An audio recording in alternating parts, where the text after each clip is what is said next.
Hong Kong et ses gratte-ciel vertigineux, lieu de départ de la première grande course à la voile organisée en Chine. Une soixantaine de bateaux se retrouvent à l'embouchure de la rivière des Perles. Nous sommes au sud de Canton, à 3 heures d'avion de Pékin. Au programme, un parcours reliant la baie de Hong Kong à celle de Shenzhen, distance 30 000 nautiques, puis une série de régates pendant 2 jours, un événement unique, précurseur, son nom, la China Cup. Pour quelqu'un qui aime le bateau, qui est journaliste, c'est toujours intéressant, et même c'est notre devoir d'être de participer aux premières éditions. Il y a le potentiel pour que ça devienne une grande course. La preuve, c'est qu'il y a déjà 10 équipages internationaux, il y a des gens de Dubaï, des Américains, des Néo-Zélandais. Donc là, on va voir, mais je crois que tous les ingrédients sont réunis pour que la China Cup devienne vraiment une très très grande épreuve. Ça fait 8000 ans que la Chine existe et c'est la première régate de course croisière, disons, en 8000 ans. Ce que je trouve extraordinaire d'abord, c'est qu'ils sont en train de s'organiser à une vitesse considérable pour pouvoir avoir les marinas et les événements sportifs qui vont avec, en fait, ou les événements, disons, touristiques. Et que là, c'est la première fois qu'ils le font et c'est un succès incroyable, incroyable. Des journalistes enthousiastes et des navigateurs conquis. Avec ses 6 millions de dollars de budget et ses 200 bénévoles, la China Cup s'est donné les moyens de réussir son entrée dans le monde de la voile. Les participants français en restent bouche bée. Pour une première course, ils ont mis la barre très haute, hein. Ça on ne peut pas dire le contraire.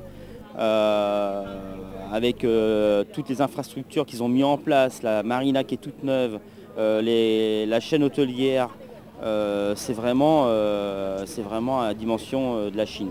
C'est vraiment grandiose, la Chine sur les organisations de courses, c'est vraiment fabuleux, quoi. Ils ont vraiment mis les moyens, il n'y a rien à voir par rapport avec la France. Ils savent vraiment accueillir, et aussi bien à terre que sur l'eau, quoi. La Coupe de Chine, la planche à voile de Chine, c'est la première fois qu'il se passe à Shenzhen. Et donc c'est très important pour nous de participer à cet événement. Partenaire privilégié de la China Cup, le groupe Beneteau, le leader mondial de la plaisance, a vendu 10 voiliers, des 40.7, aux organisateurs de la régate. Un acte fort, synonyme de la volonté chinoise de s'investir durablement dans le nautisme.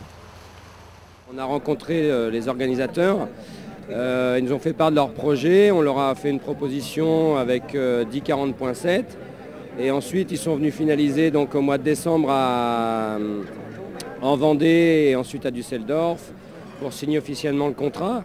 Et là maintenant on a réalisé, on est venu avec des équipages de Beneteau France mais aussi du Japon, du Brésil, de Dubaï. Donc on est vraiment très très content du résultat avec une forte participation de notre réseau.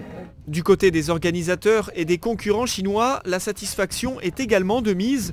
Réussie sur toute la ligne, cette première course à la voile donne des ailes à tous les acteurs du monde de la mer. De nouvelles initiatives devraient suivre rapidement.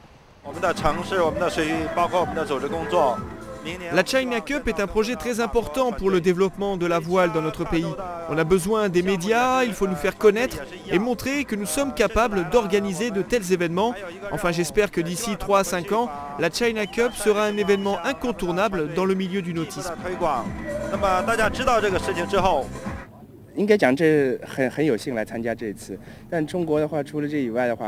J'ai participé à beaucoup de régates, mais c'est la première fois que je vois autant de bateaux réunis.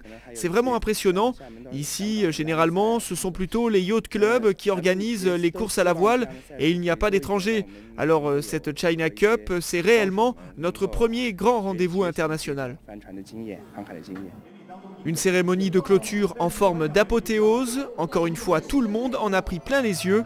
La Chine s'éveille à la plaisance et comme tout ce qu'elle fait, elle n'hésite pas à mettre tous les moyens pour s'assurer un succès total et reconnu.